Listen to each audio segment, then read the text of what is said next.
Welcome everyone to a special new series that I'm thrilled to be hosting on LinkedIn called The Entrepreneur's Chair. Throughout this series, my goal is to share authentic and intimate conversations with trailblazing entrepreneurs that are reshaping the Austin business landscape. From startup entrepreneurs to seasoned business moguls, we're going to dive deep into conversations about the challenges, the triumphs, and the pivotal moments that have shaped their entrepreneurial journey. Today, I want to welcome our guest, Eva Schöne, CEO, founder of Trophyology.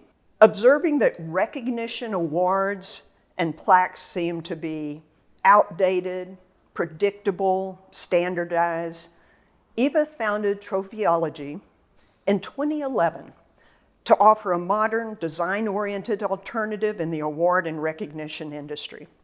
Eva is a licensed and practicing architect. She founded Trophyology in 2011 and has been recognized as an innovator by the business and design communities, as well as the promotional product industry. Eva grew up in East Germany, and I'm going to dig into that story because it's fascinating how she got from those roots to where she is today.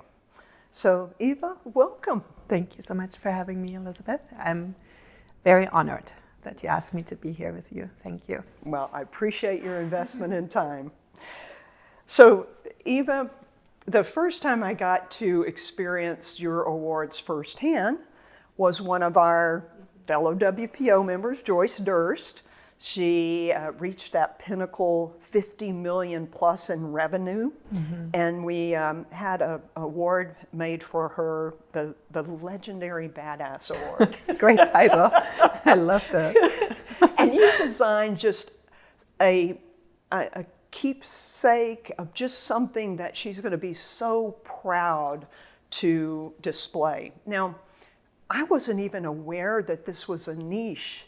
Mm-hmm. This high-end design awards. How did you go from being an architect to designing luxury recognition awards? Yeah.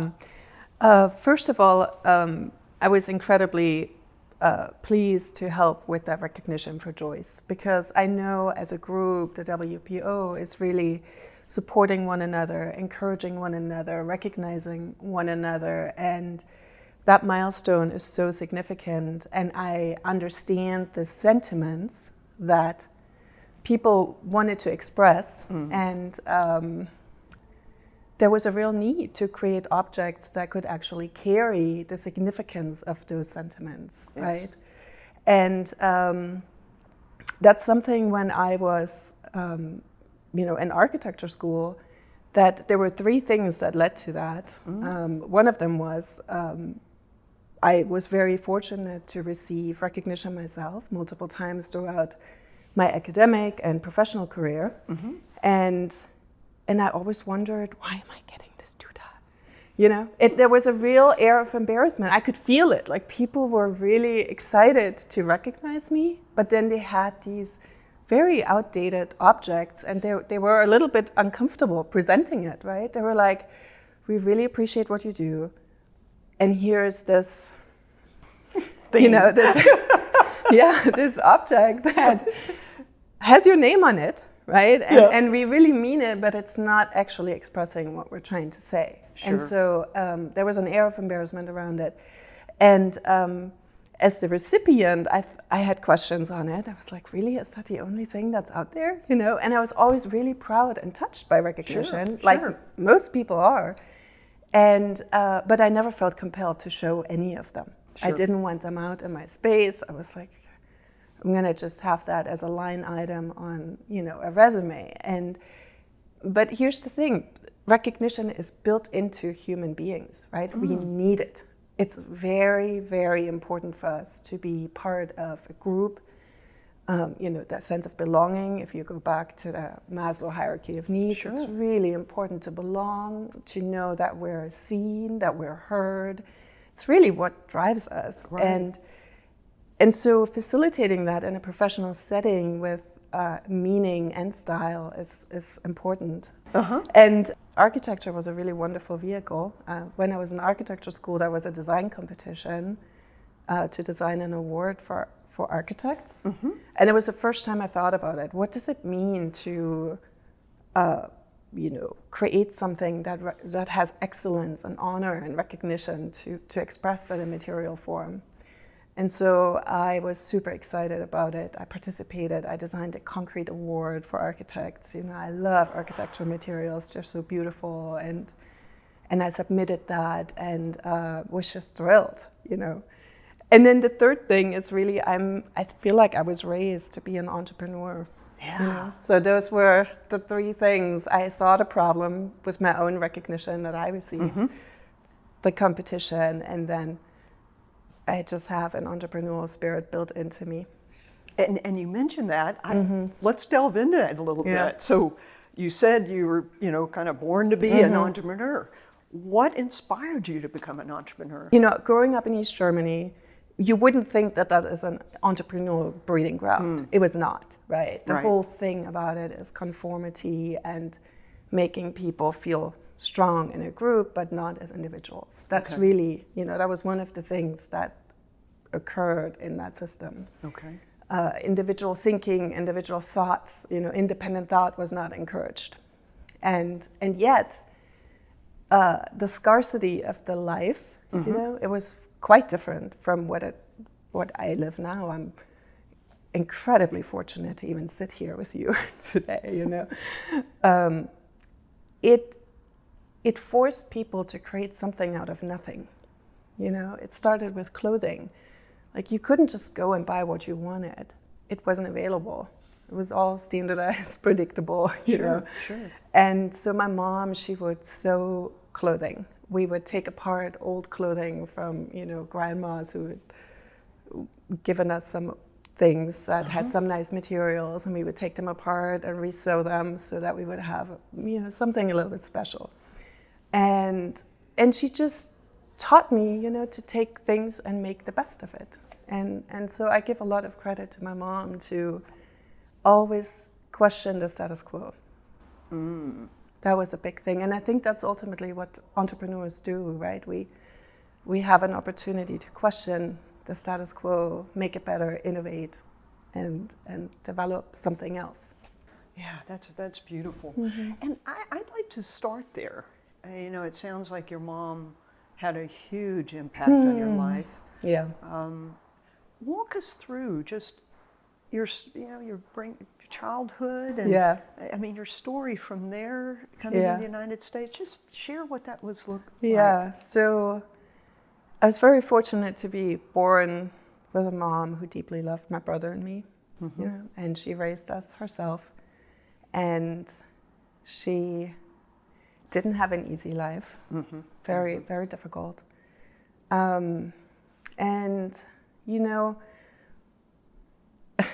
I'm going to tell you this because it's funny. I grew up on a street where somebody would still, and I was born in 74, So what I'm about to say, it sounds like I was born in 1874, but there was still a person coming every day on a bicycle and turning on the gas lights with a pole.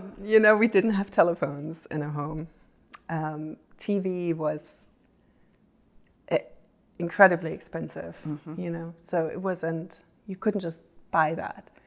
If rent for a month was 80 marks, a TV was 3,000, just to put that into perspective,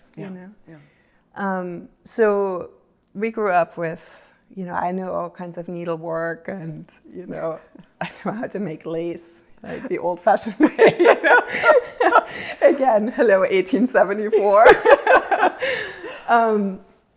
So we just did different things, and I love working with my hands. I love knitting, and my mom taught me all of this stuff, And then the wall came down when I was 15, and it was such an unlikely event to happen. Yeah.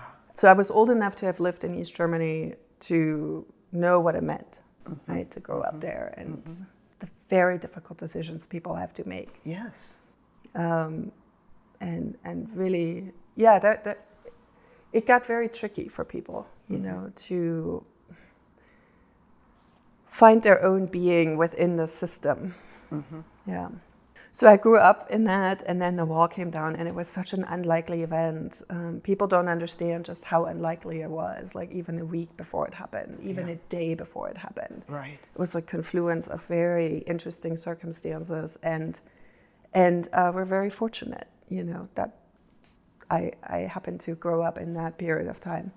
So I went to high school and got my high school degree, which was also not typical for East Germans. You know, we have a very strong trade system, school system, and I was not supposed to go to high school, but I ended up going, and which was helpful for me once I came to the United States. I was actually able to study, and then you know that time of that system change was just crazy. You know, really, it's. And this was in Germany, which is hyper-organized, right? It's probably one of the more organized places on the planet. Every time I see a revolution on TV, I'm like, oh man, guys, hang tight for the next 10, 15 years, because it's very difficult to go through that. So in school, you know, suddenly all the books weren't correct anymore. Everything that was black yesterday is white today, you know. Just the system change was difficult and challenging for people. I was at the right age to roll into this new system. So I was very fortunate. Yeah, and you worked with your mom at a flower shop, is that correct? Yeah. She started a flower shop. That was one of her dreams, and she did that. And then unfortunately she passed away. I'm very grateful that she was able to see the wall come down, but she passed away early.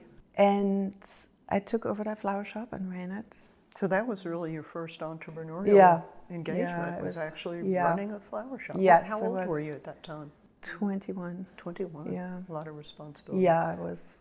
And then the wall came down. The wall had come down Had already. come down with that. You're doing the flower shop. Yeah. Now you've got this decision to make. Yeah. What was going through your mind? What did you do to make this decision? So it was a very sentimental thing for me, right, to have this flower shop, and for several years I could not imagine not having it because it was my mom's baby, you know.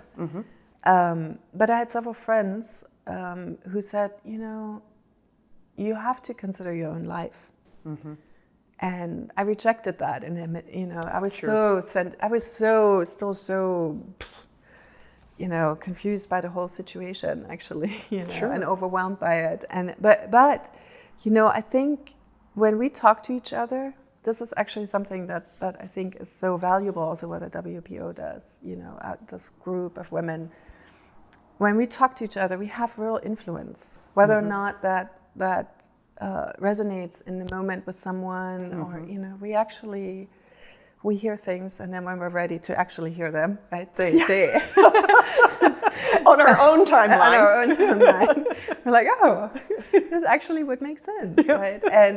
And so I had several friends who had encouraged me to rethink that decision and see if I couldn't study. You know, I had several friends who had encouraged me, and I had one girlfriend who was studying architecture at the time, and so that was my first exposure.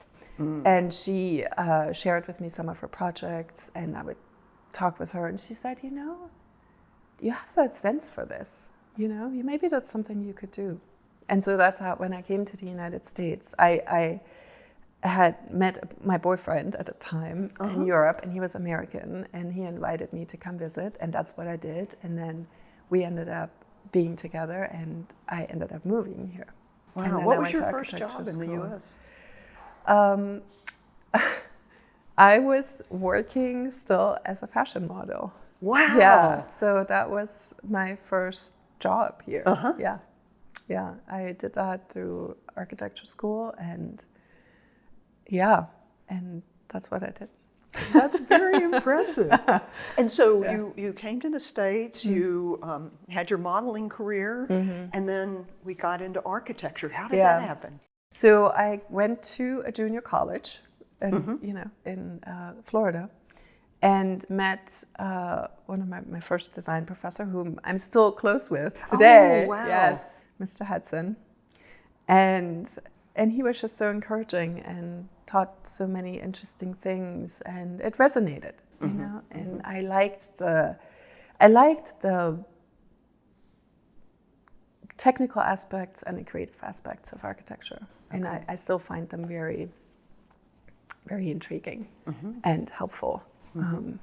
Yeah, so it speaks to two parts within me, you know. Yeah. And so when you moved into architecture, you graduated, you started your career there, what are some of the things that you worked on or that would give you joy as an architect? So I worked on, in Florida, on several residences that were very beautiful and, you know, amazing views over the beach and, you know, things like that. When I moved to Austin in 2006, I started working on larger projects, you know, mixed use projects, and we worked on community centers, and I don't know if you didn't know the organization Creative Action. You know, we built a new building, designed and built a new building for them. And yeah, I think architecture has a great potential for, you know, to make the world more meaningful and more beautiful. Yeah. So that takes us up, there's 2011, and all of a sudden you just decide, hey, let's start a company. Right. I know. Well, so in 2006 I moved to Austin, worked on these projects, these larger scale projects, you know, and then there's the 2008 recession. That's actually a really critical part of this switch, because architecture was, from what I understand, the most affected profession during that time. All these projects came to a standstill, like instantly, you know. And very, very few people were able to do anything. You know, nobody got any loans, and, you know, that put a lot of their commercial projects on hold. Right. A lot of the, you know, residential projects that would require a loan. So the only projects that really were happening were people paying cash. You know. And that was 2 years, 3 years, maybe 4 years even. You know, it was a long time. And a lot of architecture offices had to, you know, reduce staff, and one of my colleagues and I were, you know, very fortunate to keep our jobs and, you know, work together. And but it was definitely a switch, you know. So what was the spark, though? So here's the thing. Okay. Actually, so I always say you can be a great designer out of school, but you can't be a great architect right off the bat. You need the experience of designing it, seeing it built, learning from it, and repeat. You know, you really, really need to go through this process. And so if nothing gets built, you actually not ever getting the benefit of that. And if nothing gets built, you're not outside on sites, you're not working tactilely with what you're doing, right? You're sitting in front of a computer drawing. And I missed being on site. I missed seeing something get built, you know. It was very limited. And I went to a maker's fair that had come through Austin, and somebody had a knitting station set up, you know, and I started knitting, remember? And I was like, man, I miss working with my hands. I was really craving that. And, you know, and I also come in Germany from an area where they make all the Christmas decorations, you know, all the nutcrackers and all of this. So I've always loved kind of this tactile making things, you know. So I missed that. And then I received an award in 2009 that was very meaningful to me. It was from the American Institute of Architects as an emerging professional for work I had done on an organization I had founded here in Austin called AIA Design Boys. It was to involve more architects in community-based work, and to make that easier, that process. So, and they were recognizing me for this work that was very meaningful to me. And and I received a picture frame, you know. And again, I could, you know, so appreciated the sentiments, but it was, I guess, that was the moment where I started looking again. Yeah. Oh, I wonder if, let me just see what kind of businesses are in this space. You know, maybe there's someone out there and they're just not being found, or, you know, and I researched it and there wasn't anybody. And I was like, well, maybe this is a good opportunity for me to do something in that space. Yeah. Wow. So in 2010, I was able to take a month of work, you know, again, recession. That would normally not be a typical architecture situation. But I went to Europe and I designed my first award collection. Wow. Yeah. And then I came back and I prototyped it. And Austin was a wonderful place to start that, because there were great artisans in Austin, you know, who were excited about something new. And so they helped me prototype it. And then I went to the AIA and I brought my certificate that I had received and I said, hey, remember this? And then I showed them my prototype of the award and I said, how about this? And they said, how do we order? So oh my that's goodness. that. Yeah. Yeah. Oh my. You know, and starting it is one thing, but you've got a manufacturing. So you actually are not just designing, Correct. you're actually manufacturing. What's that like? Yeah. Actually, I would like to just please. Thank AIA Austin Yes. for being a continuous, my first client, and they're still a client. Oh and my they have been a client gosh. for all these years, for 13 years. So I'm very grateful to them. That's beautiful. Yeah. So I started out as a designer only, you know, and actually for several years, that was my business model. I want to design and I want to find people who can make it. I actually didn't want to go into the manufacturing. Yeah, that makes sense. That was my initial thought. And I worked really hard to keep it that. But what I kept running into is that, you know, when I didn't start out with large orders, you know, I had small orders, right? Like 10 or 12. My first year, I had one client, AIA Austin. The second year, I had 6 clients. The third year, I had 9 clients. So I couldn't even go to a manufacturing facility, right? Sure. So I worked with artisans who could squeeze the projects in here and there, but you can't scale that way. You can't even grow, you know, a little bit. It was so hard, you know, and then I realized also it's going to be really difficult to have quality control, you know, and the standard that I set forth was so high. It was really hard for people to make. So in the end, I had to bring it in-house. Yeah, quality you know? control, that was the only way. Yeah, and also having a predictable, you know, knowing what we can do in a certain amount of time. Yeah. So what have been some of the biggest challenges and biggest wins with your Trophyology? So one of the biggest wins is I still, you know, AIA Austin, having that first client still, I'm just so pleased. Making it through the pandemic was a big one. Oh, I bet. You know? Yes. It was funny. We had just shipped all these packages all over the world. We had literally just shipped like 150 awards, you know, to honorees all over the world, including China and Shanghai. And then they all started coming back to us. Oh no! And I was so nervous. I'm like, you know, we didn't know, right? Like, can you touch the package? You know, exactly. And I got hit with these huge shipping fees because they charge you when they send it Both back. directions, right? yes. So, you know, in hindsight, it's funny. These packages arrived and I would kick it under the front porch. I was like, I'm not touching this. But it was hard to make the manufacturing work in that time. You know, how do you work from home in that scenario? It was very difficult. And biggest challenge, not having enough money. You know, I was a solopreneur. You know, I was here by myself on this continent. I have a very small family, you know, in Germany. And I was single, and I destabilized myself to a point that I would, knowing it now, I would not do that again.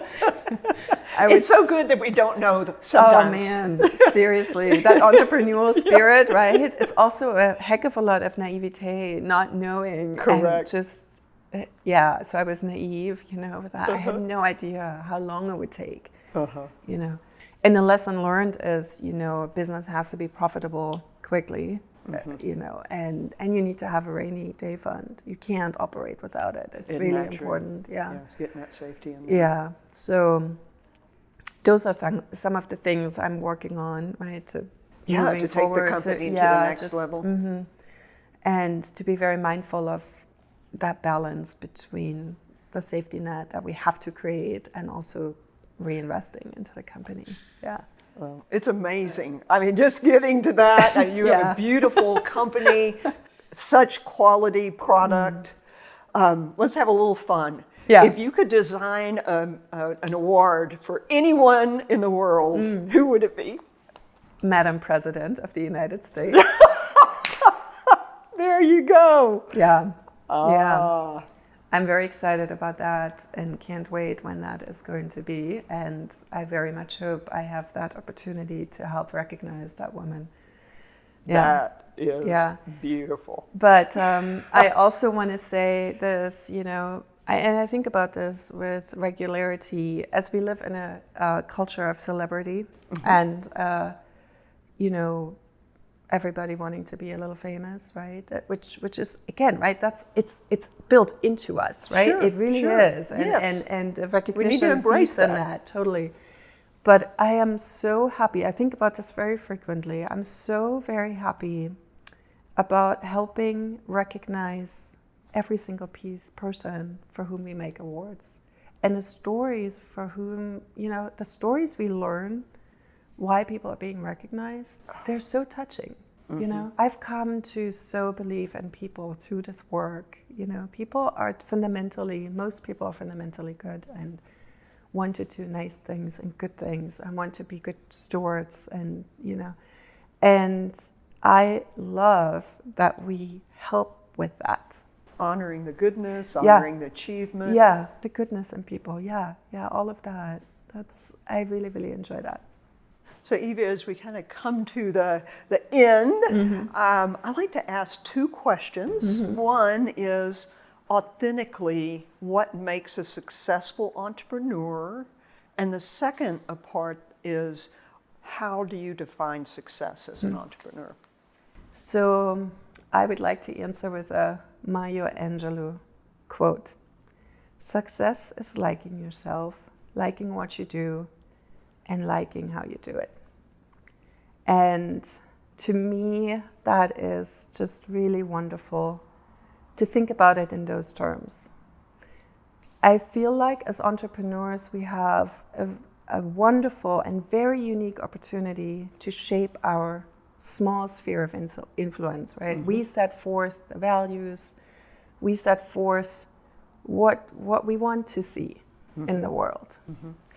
And we're all, especially, as we're becoming more successful, right? We're looking at it from that point of view of success, but we're also very lucky, right? I feel like the element of luck is tremendous. There are a lot of people who have maybe done the exact same things and maybe they're not traditionally successful for one reason or another, right? The company doesn't move forward or this or that happens. Sure. And so how we live, have I given it my best for me? That's one question that defines success. Have I given it my best? And then the outcome, I have to just let go.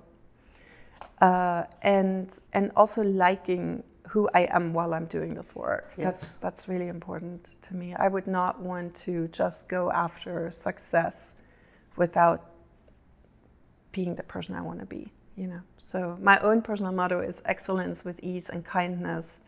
Still working on the ease part. We all are. I feel like kindness I feel like we have that in our team. And I also want to just give huge props to our team.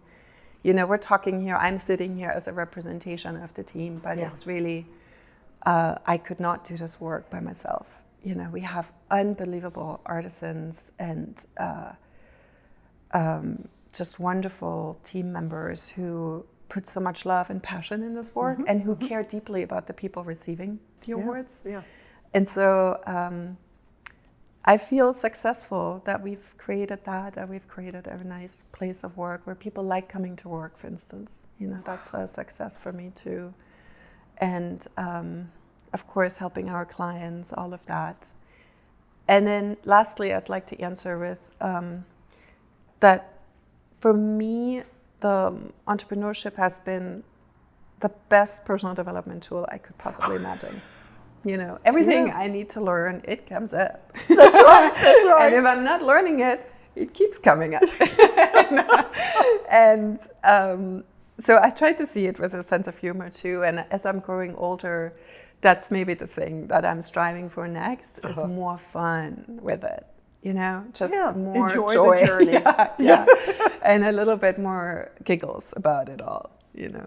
So just really enjoyed the time with you. And, you know, I know people that receive these awards feel not only, you know, the love and care that everybody that produced them comes. It's just a great thing that you do, honoring others, and congratulations on your journey and your company. Thank you so much. And also thank you for all the support that you personally and also the WPO have offered. I've joined this last year, and it's been really nice. Well, yeah, enjoys getting to know you every day, Eva. Thank you. Thank you. Appreciate it.